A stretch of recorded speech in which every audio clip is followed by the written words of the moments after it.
అమ్మా ఆ, రండి బాబు రండి, మీకోసమే ఎదురు చూస్తున్నాను. ఏమిటి బాబు ఆలోచిస్తున్నారు? ఇది మీ సొంత ఇల్లు అనుకోండి. రండి బాబు రండి రండి. అదేంటమ్మా అడుక్కునే లోపల తీసుకొచ్చావు? ఎవరు అడుక్కునేవాడు? ఆయన మన అతిథి. అతిథికి సేవ చేసుకోవడం ఎంతో పుణ్యం. అతిథి దేవో భవ అన్నారు, ఎప్పుడు వినలేదా?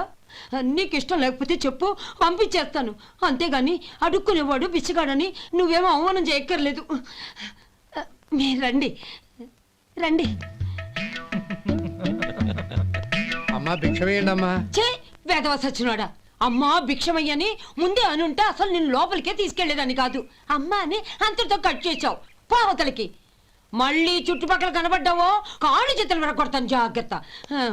రే ఎక్కడున్నావురా? ఇక్కడ ఉన్నానమ్మా. నేను బియ్యం ఎక్కడ ఆరబోసాను? ఎంత పోసారమ్మా? నన్ను అక్కడ తీసుకెళ్ళు. మరి భిక్ష పెడతారమ్మా? ముందు తీసుకెళ్ళరా చెప్తాను. రండమ్మా ఆ. రండి రండమ్మా. ఇదిగో అమ్మా బియ్యం ఇక్కడే ఉన్నాయి. అబ్బో నాకు తెలుసులే. అమ్మా బిసం వేయండి అమ్మా. ఒరే ముందు నా కర్ర ఎక్కడుంది, అందుకోరా ఇలా. ఆ? ఇదిగోండి అమ్మా. ఏమడిగా?